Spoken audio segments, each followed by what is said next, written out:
Let's get it started. Tonight, we're going to start off with Brian Kirkpatrick, and he is going to be presenting In Space, No One Can Hear You, Oorah. To introduce Brian, he is a senior systems engineer, and he is working in the aerospace and defense industry. He is currently quarterbacking a 3D engine for web applications with multiple use cases, a lot of them applicable here, things like space operations, wargaming, common operating pictures, and that allows him to combine a lot of his passions like orbital mechanics and graphics programming and information design. So, Brian, we'll go ahead and turn it over to you. Take it away. I want to hear all about how in space, no one can hear you, Oorah. Thank you very much. I appreciate it. The topic of my presentation is, as you might have guessed, Space Marines. The first slide's a little redundant, nothing you couldn't get from the bio and the great introduction from Puff. Background in engineering and aerospace, currently doing a lot of wargaming and common operating picture applications, primarily for Space Force and other related customers. Lots of ways to reach out if you need to, but the most important thing is what we're talking about today. Specifically, as many of you know, we love Space Marines. It's an archetype that shows up everywhere, in every possible science fiction universe, it seems. So the idea is, will we ever actually reach there? And if so, what does that look like? Given where we are now with the Space Force and what the Space Force might be doing, is there any sort of pathway to a Space Marine-like capability? One acronym we'll be using here is Crewed Space Military Operations, or CSMOs. That's a unique acronym to this. I invented that. That's not official. But it is useful. So there's a couple of questions we'd like to answer when we're diving into this. What are the TT&Ps? Is this realistic? How is this going to be OTE'd with respect to other components of, for example, a combatant command? And of course, if this proves to be completely unrealistic, not to spoil too much, does this provide a useful contrast to real and contemporary efforts in space superiority and the Space Force and what the Space Force might be doing and how it grows? As I mentioned, this is an archetype that's pretty much a universal across every science fiction media, just a few listed here. There are some useful ways to think about this or group them, though. I like to think of this in terms of, if you've ever heard of dark fantasy versus high fantasy, there's a useful rough analogy here. A lot of those examples from the previous slide fall under what I would call sort of a dark sci-fi or dark Space Marine archetype. This is primarily rooted in the legacy of the Aliens film, the second film from the Aliens franchise. In fact, if you look at StarCraft, for example, the real-time strategy game StarCraft, the first-person strategy shooter Natural Selection, many of those references are very explicit, down to the point of StarCraft units quoting verbatim snippets from the film Aliens. So those kind of archetypes are typically, as a result, very centered on fireteam maneuvers, Marine Corps-inspired expeditionary operations, and primarily terrestrial. The second group that's useful to bin these examples into from science fiction is sort of the space opera style. Homeworld's a good example here. Primarily characterized by ship-based combat and the auxiliary role that Space Marines would play. There are other ways that you could come up with more accurate characterization across several dimensions. Is it near future? Is it hypothetical? Is it military? Is it improvised piracy operations? Is it deep space, or does this cross domains? Sending Space Marines to the ground from space or vice versa, etc. Interestingly, in the case of Aliens, they're never operating in space. They're always on the terrestrial ground, but that's one of the exceptions. So with that, there's a lot of assumptions that go into this sort of analysis. Will this ever actually be required? Probably not. Will it ever actually be analogous to contemporary military doctrine? Probably not. In my opinion, the most interesting question, is this actually something that would fall under the auspices of the Marine Corps specifically for these kind of operations? And honestly, that's a question up for debate. We'll assume all of these things are true, though, for the purpose of diving into some of the interesting details. With that, I won't go too much into orbital mechanics. We'll give you a basic breakdown here because it informs what sort of military objectives Space Marines might want to consider. Here's three common ways to break orbital regimes, as we call them, into LEO, low Earth orbit, medium Earth orbit, and geosynchronous Earth orbit, or GEO. That's important because each of these are further and further away from the Earth. That means it takes more fuel to get there, and there's also implications for what kind of missions operate in that area. LEO is a great place for ISR, for example. You want to be as close to the ground as possible so you get the best possible resolution. There are, of course, some new corporate capabilities involving proliferated ComSats. Historically speaking, most ComSat capability exists out in GEO. That's about 42,000 kilometers from the center of the Earth. So it's a ways out there, and it takes quite a bit of delta V to get there.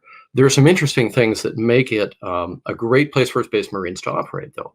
The first is the fact that it's mostly ComSats up there, and ComSats are nice, big, vulnerable, juicy targets. Once you're up there, it also doesn't take much fuel to move around. That having been said, there's also other targets like PNT satellites tend to operate in MEO. That's not exclusively true, but it is generally true. There's some nice characteristics of MEO orbit that are great for PNT missions, but we won't dive into too many of the details lest I bore you with orbital mechanics. When you look at any generic satellite, though, it's a very complicated piece of hardware. There's a lot that goes into it. There's some sort of physical structure of a bus. There's some sort of computational system. There's antennas for C2 and possibly payload. There's power system, thermal systems, various sensors, you have stargazers, a payload sensor, etc. There's propulsion subsystems. There's some sort of stability attic control. Why is this important? Because a Space Marine with a pair of wire clippers or bolt cutters is going to be able to do a lot of damage to any possible satellite. It doesn't actually take lasers. And all of that kind of, all of those attack mechanisms will not be destructive. So this is our first sort of point in the column of, yes, Space Marines could be practical. As a Space Marine up there with a pair of bolt cutters or a team of Space Marines might actually be able to do, have quite a bit of an operational impact. Let's put it that way. But actually getting to the point where you can do that is not straightforward. Let's take some sort of fire team of Space Marines and put them on board a vehicle of some kind. They're going to go out to a satellite. Now what? They have to exit the vehicle. They have to stage their approach, get their equipment out. They have to spacewalk to the target, perform whatever modifications are required, return to the vehicle, stow their equipment, and re-enter. There's also probably going to be some sort of spacesuit donning, taking off, etc., airlock procedures. These are not easy, and they require a lot of coordination. If you've ever seen or watched astronauts rehearse EVA procedures, for example, in NASA's big swimming pool, this is something that is very carefully choreographed and practiced. And that's for very specific instances where there are no variables, right? Nothing uncertain. There's a lot that a human would need to adapt to in this sort of Space Marine operation. That's, on the other hand, one of the reasons that humans might be much better at this than automated systems. It's hard to automate every single one of these steps in the attack transient. A human and a team of humans will be able to adapt to unknown circumstances, surprises, changes in mission plan, etc. The nice thing, as I mentioned earlier, about ComSats and GEO is once you're up there, it doesn't take a lot of fuel to move around. One heuristic or one general characterization is for about 50 meters per second, and we measure fuel in terms of the change velocity, you can move from station to station in geosynchronous orbit at about 1/4 degree per hour. And that's actually pretty fast. If you look at the way, for example, commercial ComSats might station keep or change stations, that's pretty fast. That having been said, once you have some sort of a target deck, you need to get up there, right? That's not easy, and that's very expensive in terms of fuel. Then, of course, you need to bring your Space Marines back. And that brings us to one of the more interesting parts of this analysis, which is lifting body vehicles would be very useful, and this would be a great excuse to invest in that kind of research. Because once you're returning, you don't want your adversary to know exactly where you were entering, where you're landing, etc. A lifting body gives you a means to quickly and easily recover from any airstrip of sufficient quality, and you can actually maneuver once you're within the atmosphere. That having been said, this sort of operation is not something that takes place right away. It's not something that takes place even on the time scale of an ICBM point-to-point. This is over the course of many hours, if not days, especially if you have a sizable target deck. This is sort of a rough outline of what OT might look like within what I estimate would require some sort of battalion-level organization. It's not just the individual fire teams that are roughly platoons plus support staff.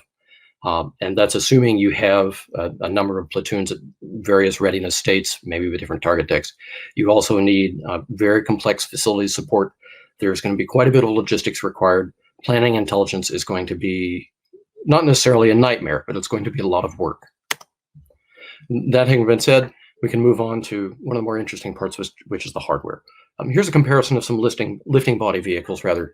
Unlike the spatial orbiter that we all know and love, We are looking at something sort of in between there, and if you're familiar with that X-37B or the Dream Chaser, we need a lot more swap for this kind of mission. We need extended life support. We need airlock equipment, maneuver propellant, et cetera, EVA suits.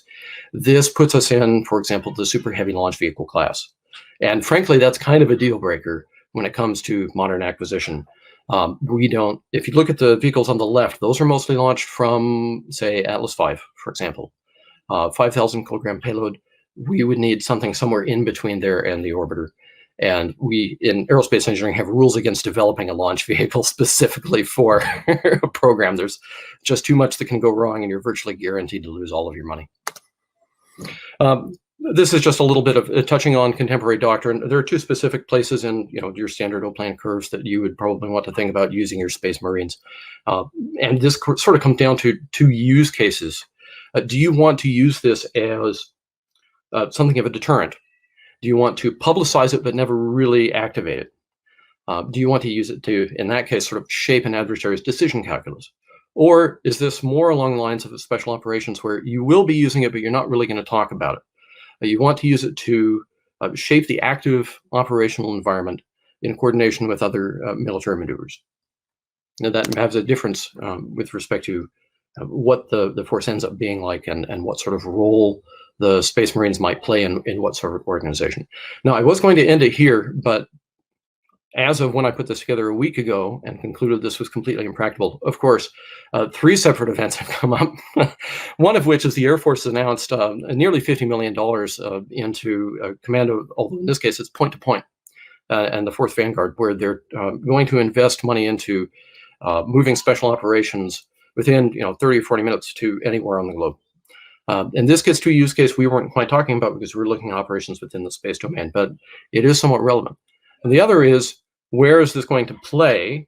And I had originally concluded, if I go to my last slide here, that we don't know if this is really a Marine Corps domain. Maybe there's some sort of Special Operations Command, but we hadn't heard anything announced about some sort of Space Force Special Operations Command. Lo and behold, SAM.gov, literally this morning I discovered it. Space Force Special Operations Command, there's awards being given, so it is a thing. And that was an interesting little news flash. That having been said, are Space Marines ever going to happen? The way that we see them in science fiction, probably not. There's some analogies, but there's a lot of conclusions in the analysis that I went through that basically rule it out. There's the launch vehicle acquisition. There's the completely new lifting body vehicle, right? If you're familiar with the way space acquisitions work right now, all of these things are very impractical. And then, of course, is this actually a USMC domain? Maybe it's MARSOC. Maybe it's AFSOC. Maybe there's going to be some sort of, as I mentioned, Space Force Special Operations Command. If so, what are they going to do? We don't know, right? And then, of course, when you get down to the idea we see in science fiction a lot of, Space Marines fighting Space Marines, that's definitely not going to happen. Crude versus crude, the risks and the attribution and the fallout are far too significant compared to just taking bolt cutters to a ComSat. So we're not likely to see this operationally considered, but it is fun to play around with the idea and do a little bit of analysis. That having been said, I would love to see a little bit more sort of wargaming of the policy and doctrinal trades. What kind of impact does this have on the back and forth in strategic calculus, for example? There's a lot more that we can go into. Of course, I'm pretty much out of my time. The full paper is here if you want to download it. I can provide the link, but with that, I'll go ahead and turn it over to the next presenter. Thank you very much.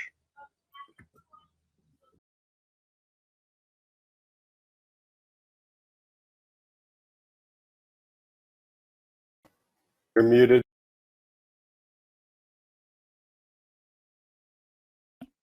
Okay, better now. Can you hear me now? Okay, sorry. Thank you so much. I appreciate it. Next up.